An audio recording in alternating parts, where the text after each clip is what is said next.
Mr. Chair, I invoke my right against self-incrimination po kasi may final na rin kaso sa akin. Anong pong case yun, Ms. Ong? Sa human trafficking po. Tama po ba na yung kinontribute niyong amount makapagtayo ng ganun karami na buildings? Again po, Mr. Chair, they filed case sa money laundering po. So, Okay. I'm sorry po. So you like, congratulations, etc., etc. What's so funny, Ms. Ong? In other words, Mr. Chair, I hope I'm wrong, but her actuations and her actions reflects a complete picture of a pathological liar. Cassandra Ong halatang halata na nagsisinungaling siya at nagagalit pa ang ibang mga congressman dahil parang pinagtatawanan pa sila at hindi sinuseryoso ang kanilang katanungan.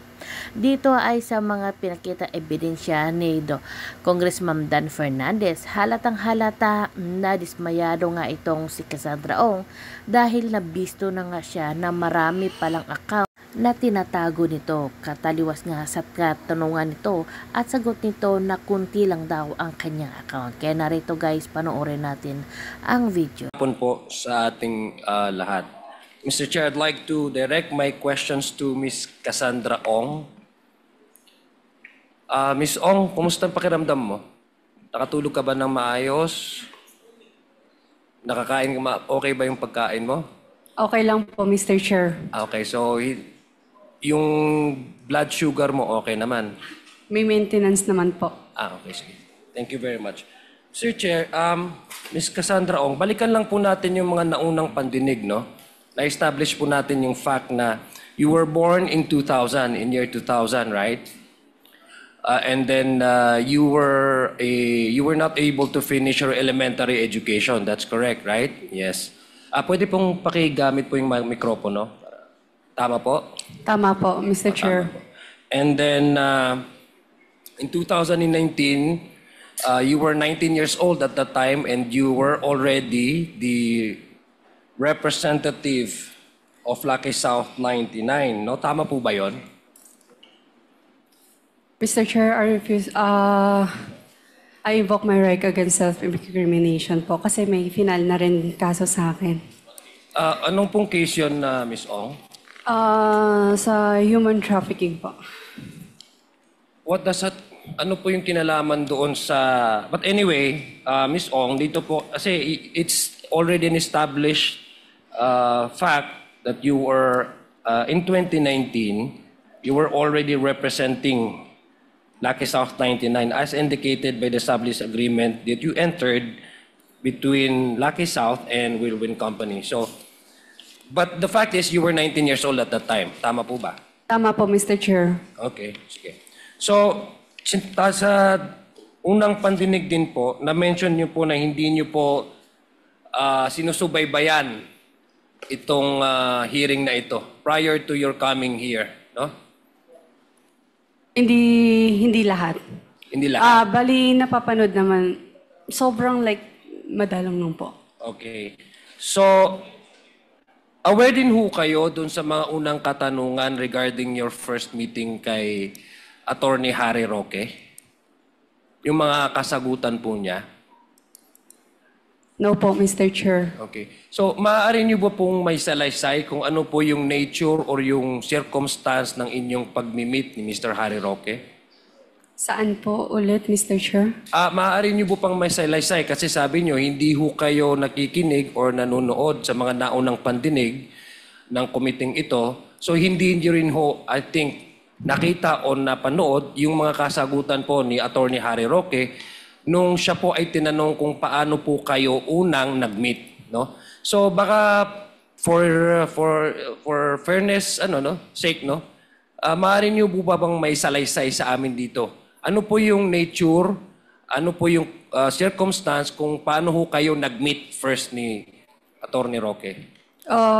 First time na mag-meet Yes, po, first no? time. Na-explain ko na po last time sa committee na to. Ang sabi ko po is, Nakilala po namin, nakilala ko siya during nung time na after election po. Ano pong year yun?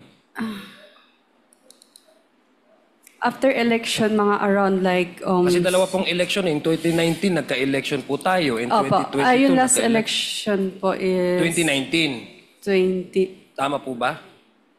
Hindi po. 2022. Opo. Okay, nung 2022 po kayo nagkakilala niya. Opo. Sa anong paraan po kayo nagkakilala, Mr. Chair, Ms. Ong? Pinakilala lang po siya sa akin during dinner. Basta sa isang pagkainan lang po. Okay. Ano po ba yung panag-usapan niyo doon sa dinner na iyon? Wala naman po. Wala. Opo. Okay, sige. May alam ho ba kayo sa solar business? Ayun po yun sana na magiging parang partner po namin. Ano po? Ayun sana magiging isa sa mga negosyo po So, ibig namin. sabihin, meron kayo pinag-uusapan. Hindi tama yung sagot mo sa akin na wala kayo napag-usapan. Or? Mr. Chair, sorry po. Ang sinabi niyo po kanina is nung una po, di ba? To be honest, nung una wala po masyado. Ang alam ko wala po talaga.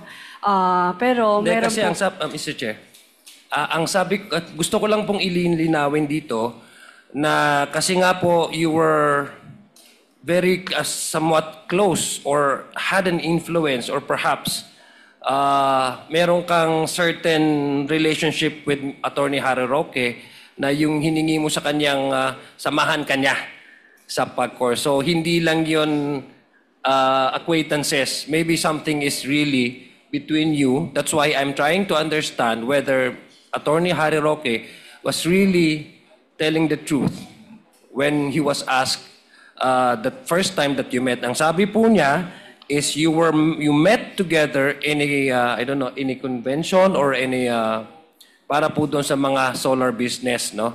So now you're telling me you met Mr. Attorney Harry Roque in a dinner and hindi kayo nag-usap or wala kayo napag-usapan? Nung first, Mr. Chair, nung first meet po namin, ang pagkakaalam ko wala po. Baka possible po, ang kausap niya po yung ninong ko po. Okay. But then again, tanungin kita. Sabi mo kanina, you were at this point in time, you were probably, let's keep 2022, you're probably around 19, 20. You're 22 years old. Tama po ba? Tama po, Mr. Chair. Okay. Pwede mo ba sa akin malaman kung ano po yung alam nyo sa solar business, sa energy? Hindi po ako yung mismong may alam po sa solar business po. So bakit kayo nag-meet kung wala kang alam sa solar business? Again po, yung ninong ko po, hindi po siya marunong mag-Tagalog, hindi po siya marunong mag-English. Alright. Pero ang sabi po ni Mr. Harry Roque ay nag-meet kayo sa isang convention and not sa dinner. No? But be that as it may, just want to find out really the first meeting between you and Harry Roque and representing your ninong. Anong nangyari po? Anong company po ito nire-represent ng yung ninong nung nag-meet kayo? Bali, ang pagkakaalam ko wala pa po. Parang first meet po is parang pakilala po ang alam ko po. Yeah, pero at least hindi niya kayo imi-meet kung wala siyang interest o wala siyang mag-engage into business, hindi ho ba?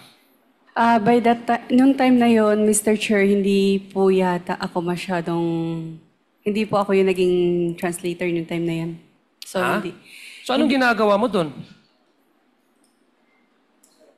Bali po, nung time na yon, I think galing ako somewhere, tapos sumunod lang po ako nung time na yon kung hindi po ako nagkakamali. Sumunod ka lang? Nung time na yun, Mr. Chair, bali siguro other place po ako galing nung time na yun, tapos hindi po... Okay, babalikan ko na lang yun, Miss Ong. Dito Okay naman po, po Mr. tayo. Chair. Yes po. Mr. Chair, nung nakarang hearing din, Mr. Chair, na-establish nga talaga na you were connected with Lucky South 99. Tama ho ba? In fact, you are the representative authorized representative ka ng Lucky South 99, no? You were once. Tama ba? I'm sorry, Mr. Chair, I invoke my right against self-incrimination po kasi may finan na po silang kaso sa akin ngayon. Regarding what? Sa human trafficking and regarding with Okay. connection of Lucky South po. Okay, but be that as it may, it's already established fact, no? So you were a legal representative, authorized representative of Lucky South 99. Simula po ba nung 2009, familiar ho ba kayo sa Kirchner Games International?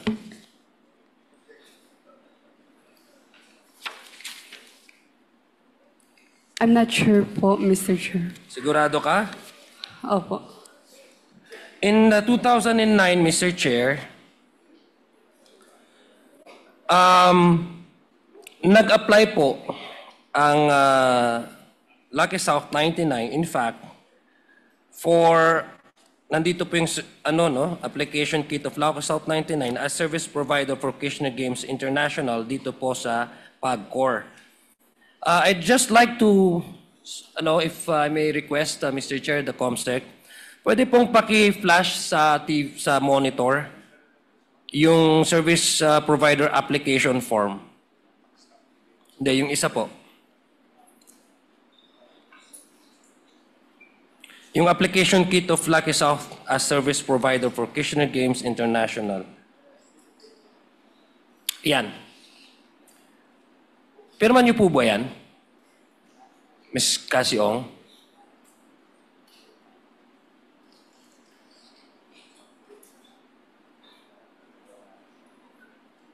Ikaw po yung nakapirma dyan sa isa sa mga form ng Lucky South 99 noong 2009 na nag-apply ito bilang service provider. Tama po ba? Parang, 2019, I'm so sorry. 2019.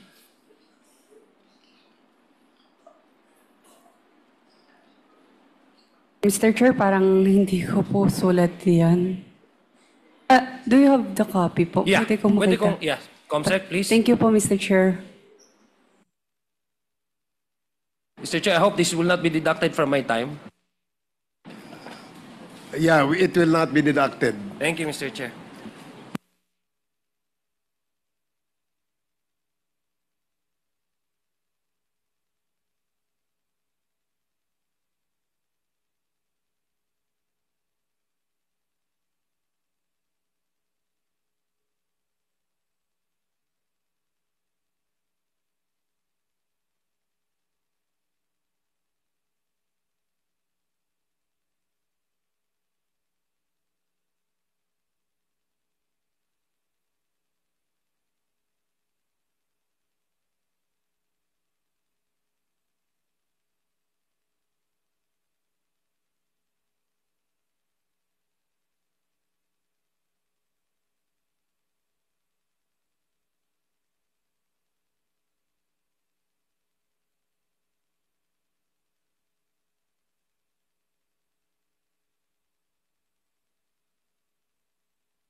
So, Mr. Chair, Ms. Ong. Pwede po magsabi. Yes po. Bali po, Mr. Chair, hindi ko po talaga sure if sign ko po ba yun o hindi. Okay. If ever sign ko po or hindi, that's way back 2019. So, hindi ko po masigurado. Pasensya na po, Mr. Chair. Okay, ito yung isang malaking dokumento, yung importanteng dokumento ito, no? Ito yung nagpapatunay na ang Lucky South 99 ay magbibigay bilang isang service provider sa isang kumpanya din na Kirchner Games International. So, I don't think it's that easy to forget, no? Especially if you affix your signature being a corporate as a representative. But I'd like to ask if we have NBI here, Mr. Chair. Yes, Attorney Magno is present. Before that, let me acknowledge the presence first of Congresswoman Janet Garin, Congressman Bambi Emano, and Congresswoman Arlene Brosas. Please proceed. Thank you, NBI. Di ba part of your work in the investigation of this case is to compare and verify the signatures, is it correct? Yes, Mr. Chair. Okay, so do you have a dactyloscopy expert in your division, in the Bureau? With regards to specimen Signatures and signatures, we specimen have signatures. the question document division. Yes, Mr. Chair, I'd like to probably submit these documents to NBI so they can confirm whether the signature is forged, because we would like, or whether the signature is really authentic. But I do believe this is really authentic because the document that we have in our possession came from PAGCOR. So NBI, I would just like to submit, I would later maybe, and then verify. Maybe can you do that today? It will depend on the specimen submitted, Your Honor, Mr. Okay. Chair. Of course, we need the original of the document and then the specimen signatures of the one being questioned, So, but Mr. Chair. Mr. Chair, but I assume that you already have the specimen of the signatures of Ms. Cassie Ong et al. Since you have already started the investigation of Pogo operation, right? We will check, Mr. Chair. So it would not be difficult for you to really verify whether these signatures are authentic or not.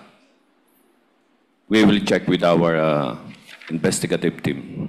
Thank you, Mr. Chair. Now, Ms. Ong, gusto ko lang pong malaman, may kilala ho ba kayong Han Gao?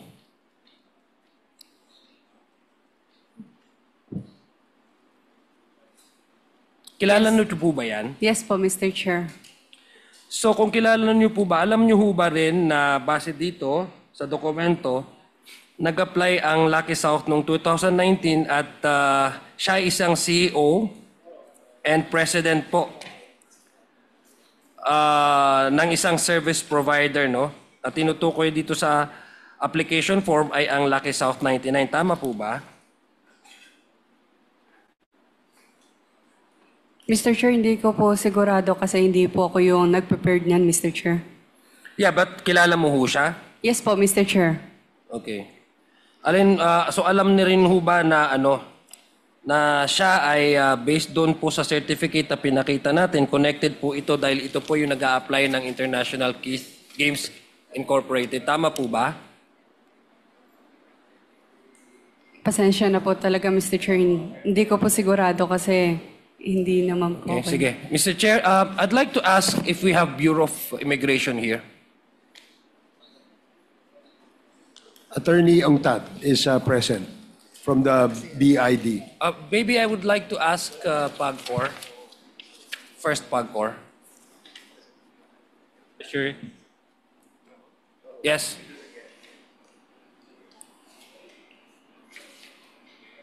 PAGCOR, do you have in your list a person with the name of Han Gao?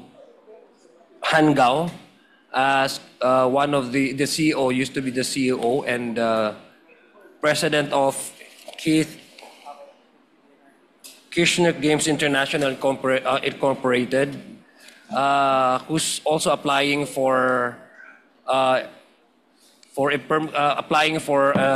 availing of the services of the Lucky South 99. Would you confirm? Mr. Chair, we will check the name, Miss Howe. Yes. Gang. And Mr. Chair, for clarification, Kirchner Games is the POGO licensee. Yes. And the one that is applying Service is the as Lucky service South provider 99. is Lucky South Lucky South, that 99. is correct. We will check, sir. Sige, thank you. What's so surprising, Mr. Chair, is that this person is 23 years old when she was applying, when she was already indicated here as a president of that said company. And Mr. Chair, I'd like to ask immigration again.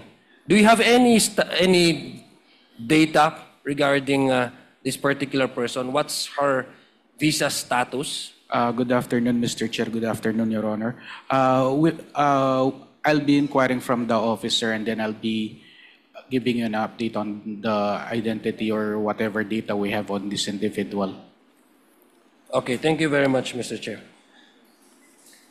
Now, I'd like to proceed, Ms. Ong. Bakit po, according to PAGCOR, no?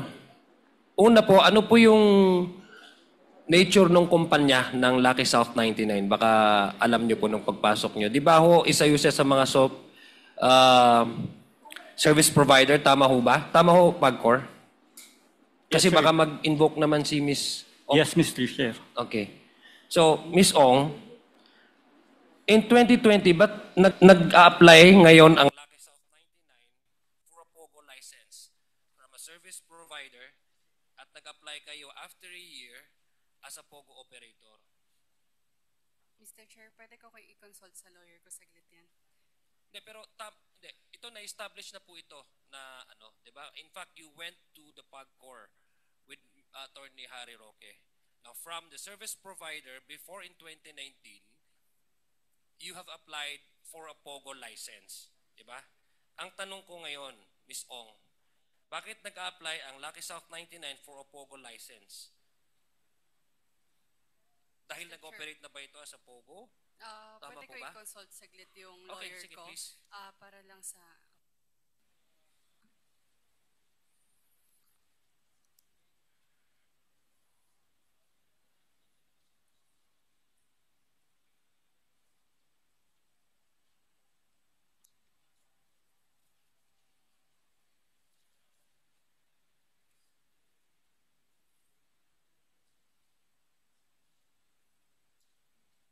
Mr. Chair,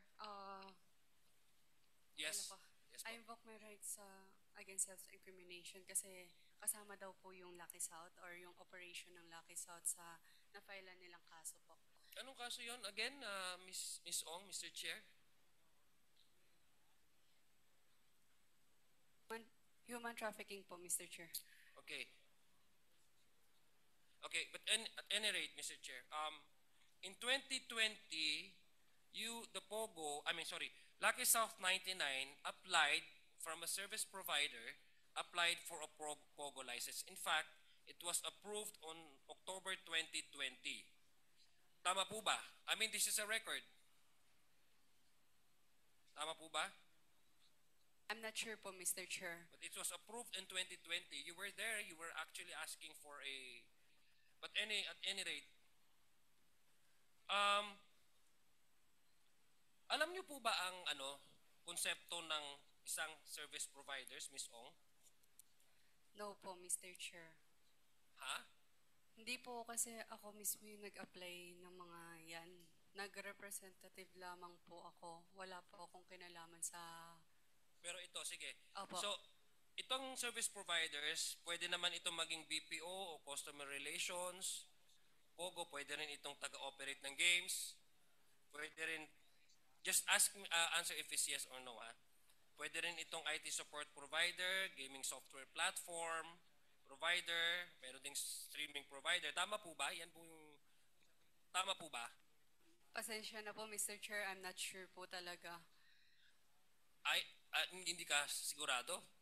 Hindi po. Pero ikaw yung corporate secretary, what makes us...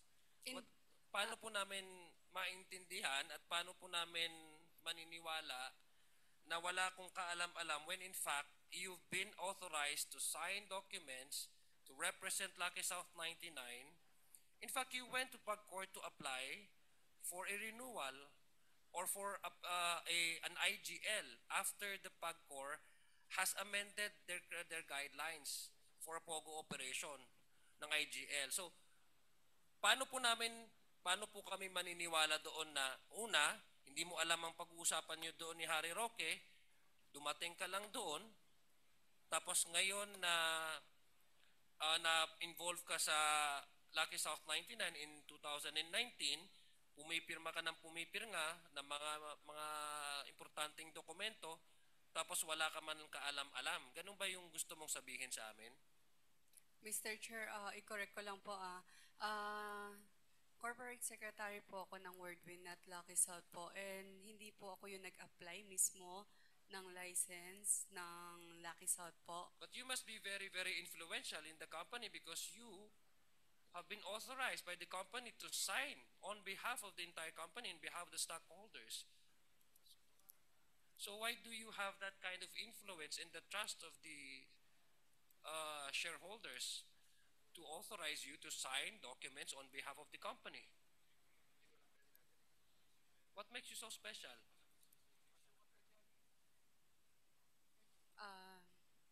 Magkonsulta lang po ako sa lawyer Okay. ko. Saan tayo sa Ms. I'm Rachel? not sure po kasi if... Can I answer po? Sige, please answer. And then, last two questions, Congressman Adeo. Bilis pala ng Okay. So, mag-fast forward na lang po ako, Mr. Chair, sa ano. Kasi medyo mahaba po yung tatanong ko sana kay Ms. Go, pero ano. You Ito na can, lang you po. can, you can, we can have a second round for those who want to register again to ask questions to our resource persons. We can do that on our second round, Your Honors. So, just because we have a long list of members who wish to ask questions, that's why we're limiting it to 10 minutes each. Kindly wrap up, Congressman Adjong, and then we will reserve you for the second round. Thank you, Mr. Chair. Sa dati pong ano,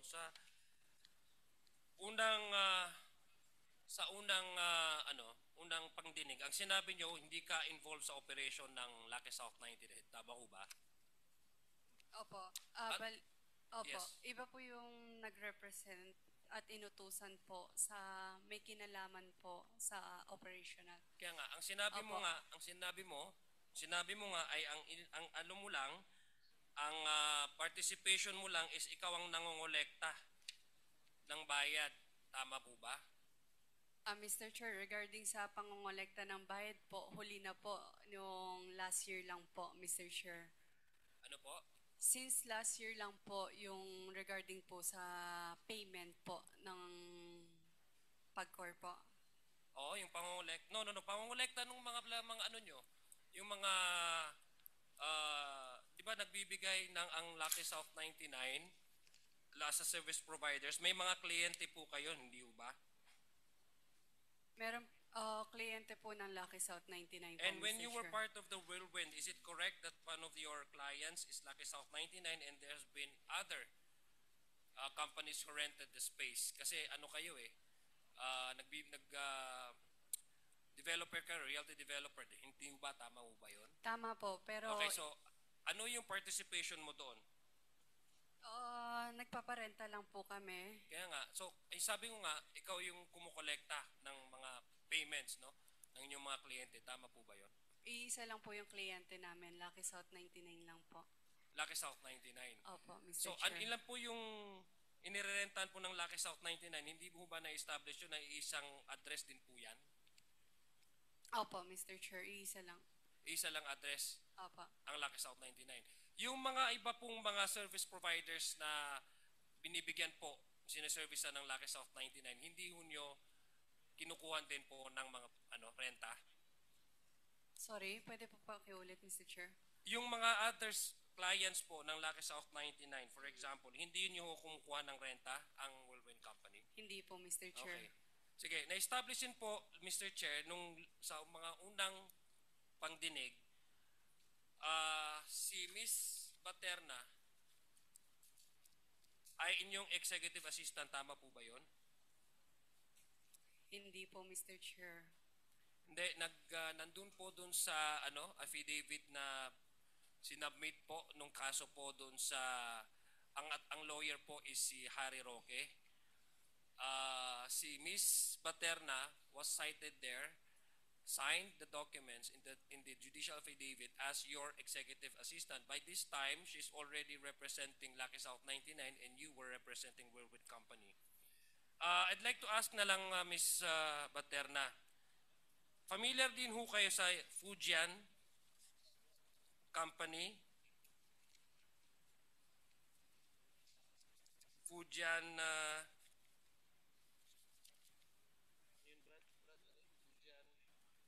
Fujian Amoy. Fujian Sheng Amoy. Familiar kayo doon, Miss Baterna? Hindi po, Mr. Chair. Hindi Pero kayo nakita ko po yung pangalan ko kanina nandoon po. Yeah. Pero familiar kayo doon? Hindi po. Hindi ho nyo alam na nag-sign ho kayo nung unang nag-invest kayo doon ay very minimal naman po yung ano nyo, share nyo doon. Tapos by the time that Miss Cassandra Ong divested her interest, ay exact amount yung share niya doon sa Fujian Company, Amoy Company, doon sa naging share mo. Alam mo ba yon? Hindi po, Mr. Chair. Wala po akong share. So baka tama po yung sinabi nyo na kung may mga dokumento na pinapapirma sa'yo pagdating sa mga investment or mga pagdating sa pera, mga withdrawals, etc., binibigay lang sa'yo ni Miss Cassandra. Tama po ba yon? Yes po, Mr. Chair. Okay. Mr. Chair, I know my time is up, and just like to manifest, Mr. Chair, because I have a lot of questions I'd like to ask of Miss Cassandra Ong. Miss Ong, gusto ko lang pong paliwanagan ha, because Mr. Chair, since you have evaded several questions from this committee, you may not be aware of I think so, no? That since you have already evaded several questions, and I don't know if you're aware or you may not be aware that from the previous committee meetings and hearings, Ms. Mascareñas, Attorney Harry Roque, and Ms. Baterna have consistently pointed to you as the person they've talked to, as the person in charge of, releasing, paying, collecting money from the companies that have connected to you, Lucky South, Win-Win, Fujian, who may directly involve in Pogo, who have something to do with giving operation to Pogo, or may have something connected with the persons whose names are very much prominent in Pogo operations. So Leno, ang point ko lang, Mr. Mula sa dokumento ng mga permits, mula sa dokumento ng mga articles of incorporations, sa mga dokumento na lease agreements, pati na rin sa mga dokumento na sinabmit sa korte. You may evade our questions, but your signatures are all over. Your signatures are all over the place. So, repeatedly, the consistency that we have established in these committee hearings, among these three resource persons, pointed to you as the person they talk to, the person who is in charge of collecting, paying, and the person who signed several important documents. So I think, Mr. Chair, we have just scratched the surface. I would have wanted to ask more about her dealings, her connection with Lucky South 99 prior to their request or their application to convert the company from a service provider into a POGO operation. And that has been established way back up, I think, in 2021 when they applied for a POGO operation. And when $500,000 have been charged as a penalty that they need to pay, and that's the time she requested the presence of Attorney Harry Roque to lobby and perhaps to help her pay the 500 and then get the permit for IGL. So everything that we are trying to unearth here, Ms. Cassie Ong has been evading the questions and hiding behind the premise of self-incrimination. But it is very obvious, Mr. Chair, despite the fact that she tried to hide herself from the right against self-incrimination, one thing comes out that cannot be denied. Her signature is all over the place, Mr. Speaker. Thank you very much for the time. And if there's a second round, I'd like to avail of the second round, Mr. Speaker. Yes, certainly there will be a second round. Thank you, Congressman Adyong. The next to interpolate is Congressman Keith Flores, and then Congressman Paulo Ortega, and then Congressman Dan Fernandez. Congressman Flores, you're recognized. Thank you, Mr. Chair. Mr. Chair, my questions will be directed to Ms. Cassie Ong. Ms. Cassie Ong, 2 weeks ago, when you were first presented here, there were several questions that I asked and of which you answered na i-double check mo at balikan mo ako. And one of which was, magkano yung ininvest mo sa Whirlwind?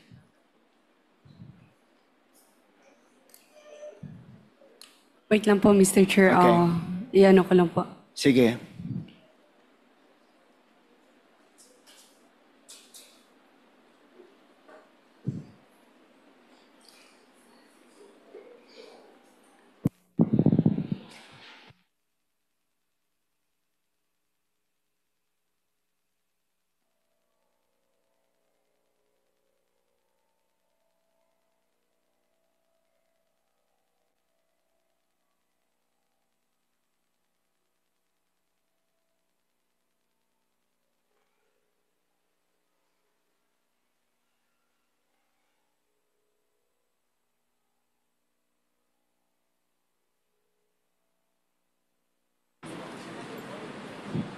Go ahead.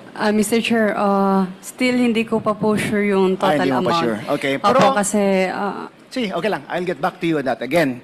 Salamat Kanina po. kasi when you were questioned by Congressman Ziad, yung sinabi mo rin na isa lang yung client ng Whirlwind and ang client niya is Lucky South 99, di ba?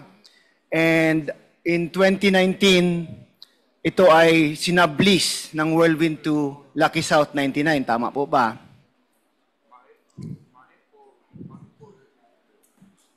Yes po. Yes. Now, if we can ask the Secretariat to please put on the screen the signature page of the sublease agreement between Whirlwind Corporation and Lucky South 99, the 2019 sublease agreement, please, if we can. The signature page lang po of the sublease agreement between Whirlwind and Lucky South 99. That's the GIS ata. I'm asking for the signature page of the sublease agreement for 2019 between Whirlwind Corporation and Lucky South 99.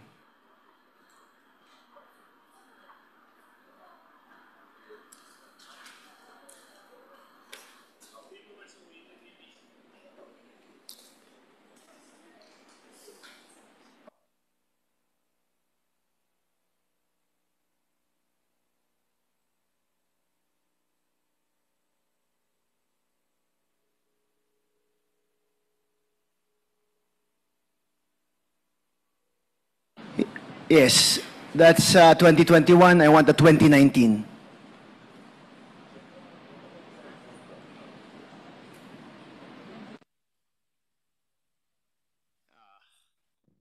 That one. Thank you. Now, in that document, no, 2019, please. Pakita mo nga sa what I'm referring to, please. No, not to her. To the Secretariat para makita nila sa screen. Ano ang pinapa...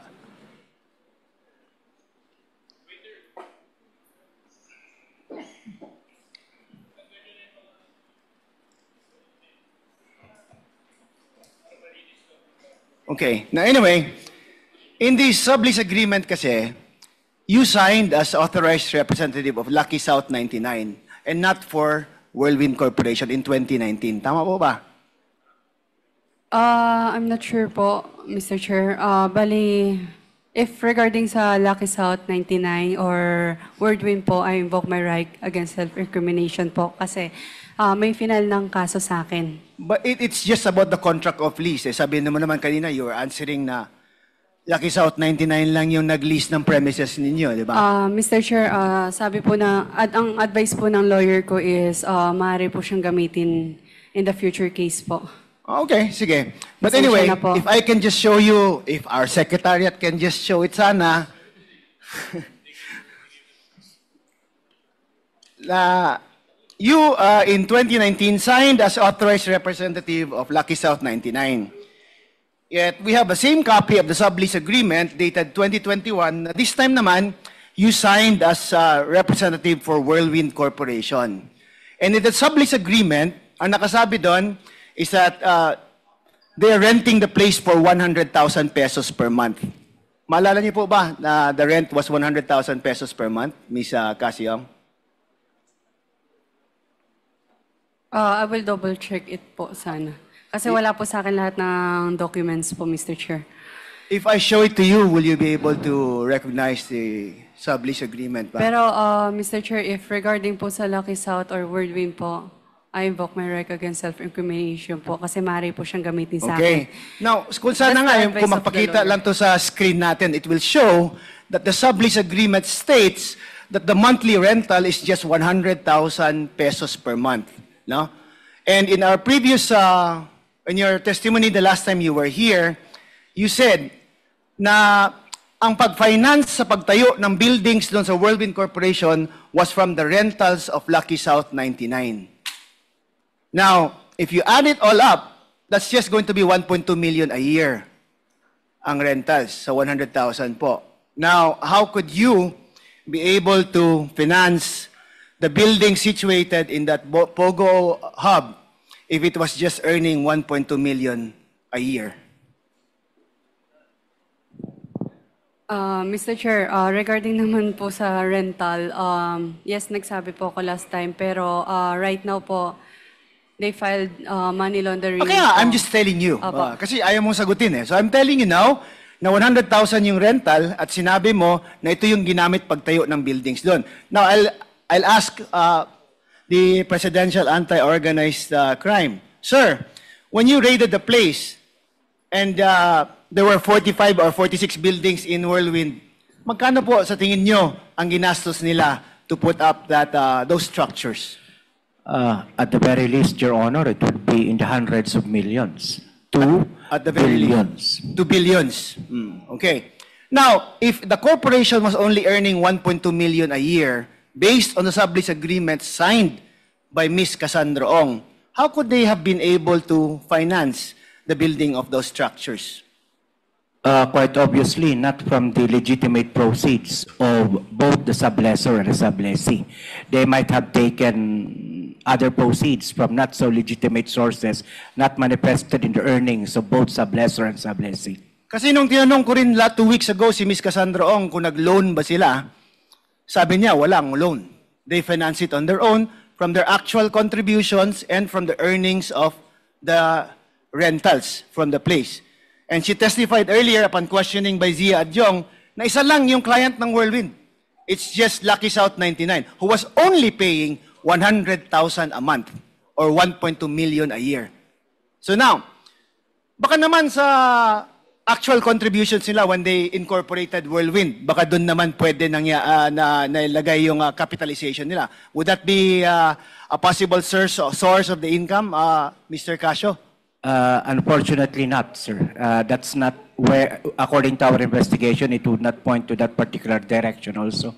There may, again, we have filed the necessary charges in relation to money laundering against all the persons in relation to this group because of our belief that the proceeds from which the buildings were built were not from legitimate sources po. Right. Now, Casiong, remember po, Mr. Chair, 2 weeks ago, I also asked you, significant ba yung investment mo sa Whirlwind? Sabi mo, significant din, pero hindi mo maalala yung amount. Tama? Now, I'm going to show you the GIS, 2024 GIS of Whirlwind Corporation, Ms. Casiong. Ma'am, if we can show sa screens po yung GIS na 2024 ng Whirlwind Corporation.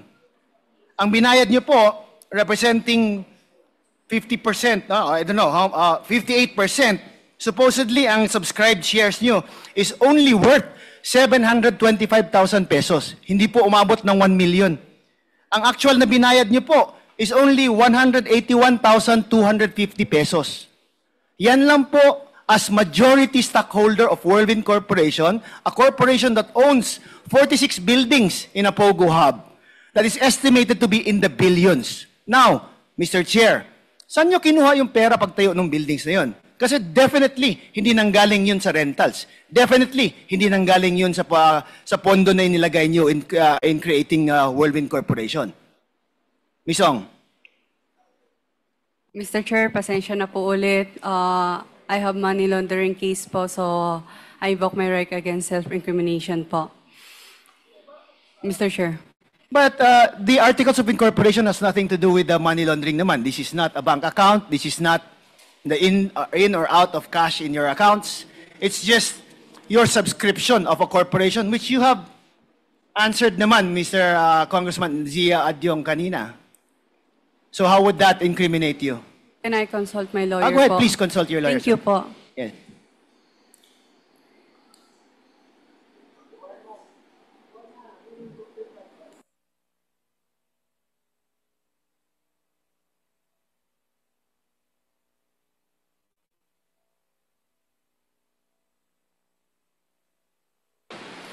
Mr. Chair, as of... Okay lang po. Yes, go ahead, please. Mr. Chair, as of now po, hindi pa po namin nakikita yung final na case sa amin sa money laundering po. Possible po yung income po namin or is maaari pong magamit sa cases po. Okay. Pero so nakita mo naman sa GS na pinakita ko sa'yo kanina, na ito lang yung amount na in-invest mo. 58% ka na, di ba? More than half of the corporation you own. And ganun kalaki yung napatayo nyo with the amount that you put in. Do you think it's proportionate? Tama po ba na yung kinontribute nyong amount makapagtayo ng ganun karami na buildings? Again po, Mr. Chair, they filed case sa money laundering po. So, Okay. I'm sorry po. So, Yusek Cruz of PAOK, sir, again, Ms. Cassie Ong only paid up 181,250 pesos ang paid up niya. As of 2024 sa GIS nila. Saan kaya nanggaling yung pera pang gastos nila to put up those structures, sir? Well, sir, Your Honor, sa pag-ikot po namin after the raid, obviously, sir, dun sa scamming activity, sir, na nandun sa loob ng scam hub na yun, sir. As to kung merong legal thing na nangyayari ron to support the claim ng ating pong resource speaker, wala po kaming nakita. Ang nakita lang po namin is the usual thing na ginagawa po ng mga scam farms, scamming activities lang po like yung lab scam, cryptocurrency scam, and other scam activities. Thank you, sir. Now, Ms. Casong, upon questioning kanina on your educational background po, a photo was shown by the chairman. Actually, somebody also sent me several photos. Similar din po, no? Was it a graduation or naki-post ka lang to show na you graduated po? Again po, Mr. Chair, nakipicture lang po ako. Naki-picture lang? Opo. Oh, okay. But it was a graduation party. Graduation po ng ALS yun. Yung ALS, oo nga. Opo. May mga kaibigan ka doon sa ALS na yun. To be honest, hindi ko na sila masyado kilala now. Pero at that time, meron ba? Kasi nakipicture ka lang sabi mo. Meron siguro, Mr. Chair. Okay, now if I could just show some of the photos, kasi pinadala lang sa akin it was sent to me through my messenger. I checked the account, medyo fake Yan, that's a graduation photo. But that's an ALS graduation, sabi mo? Not a school graduation. Opo. Okay, how about another picture po? Dalawa yun sila. May isa pang picture dyan. Another picture po. It's the same occasion? Yes po, Mr. Yung Chair. kasama mo, nakipicture lang din na ALS graduate or something? Siguro po sila graduating po. Oh, so siya, hindi mo kilala, nakipicture lang? Possible kilala po, pero... Okay. Because there's a heart, you can't see the face, no? Yes po. Okay. How about the other pictures? Kasi graduation party, I know the background was like, congratulations, etc., etc. What's so funny, Miss Ong? Natawa lang po ako sa itsura ko. Okay. Pasensya na po. No, may mas ano pa dito, mas funny pa konti dito. Yan. Is that the same graduation po ba? Kasi sa likod na is happy graduation or something. Yes po, Mr. Chair, same. That's the same. Do you have a business na cafe? When you were questioned by Congressman Pimentel before, sinabi nila may business ka prior to Whirlwind. May negosyo ka, no? Before Whirlwind. Meron po. Cafe Mr. to or something. Oh. Hindi naman siya like siomai or nothing like that. Hindi. Hindi po. Okay, so Alam hindi ko mo na to po yung business tinutukoy. itong isang picture na to. Sorry pinadala lang to sa akin ha. Yan, hindi yung picture. Is that you? Yes po, Mr. Di ba ba yung Chair. kulay ng book mo Opo. Ah, okay. Bali, manager po ako dyan. manager ka dyan. Anong place Sa yan? Marikina po. Marikina. Opo. Okay, so you went from there to Whirlwind. That's a big leap, ha? Ang laki ng leap niyan, ha? I'm sorry. What's... I didn't know. I didn't look for it myself. It was sent to me, ha? Ikaw ba nagpadala London? Okay, anyway. Thank you, Mr. Chair. That's all for my questions, Mr. Chair. Okay, thank you, Congressman Flores. Ano lang, short question. Ano ba yun?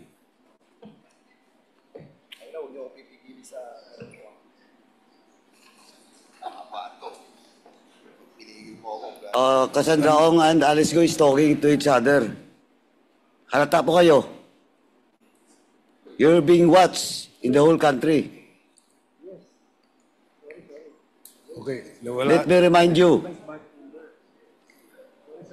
Okay, the next to interpolate is Congressman Paulo Ortega.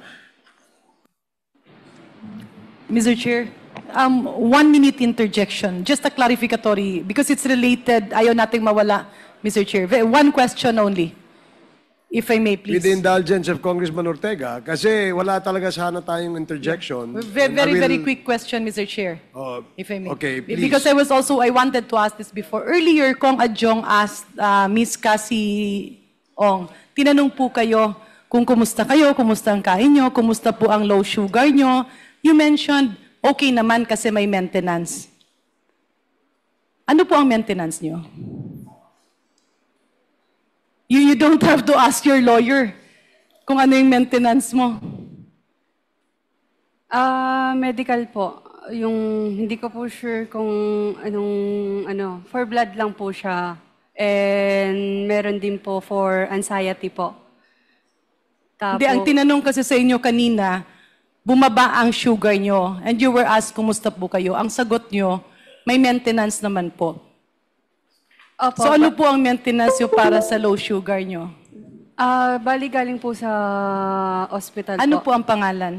Hindi ko po sure. Yeah. Mr. Chair, can I ask, when that happened and her sugar normalized, is it not that she was given sugar, Coke, or candy? May pinainom sa inyo, Coke or candy dito? Meron po, Mr. Chair. Tapos bumalik sa normal. Iced tea po nung... Iced tea. Sugar. Yes, iced tea is full of sugar. Just for the record, Mr. Chair, with that, it is very clear that the hypoglycemia or pagbaba ng sugar was self-inflicted. Kaya po pag nangyayari yan, pinapakain ng white rabbit at bumabalik sa normal. That's why I interjected, Mr. Chair, because very troubling sa akin as a mother and as a doctor, napakamatik nung pagsisinungaling ni Miss Cassie Ong. When she was asked low sugar, agad-agad, nakasmile pa with all the eyes. Walang problema kasi may maintenance. In other words, Mr. Chair, I hope I'm wrong, but her actuations and her actions reflects a complete picture of a pathological liar. Thank you, Mr. Chair. Thank you, Congresswoman Garcia.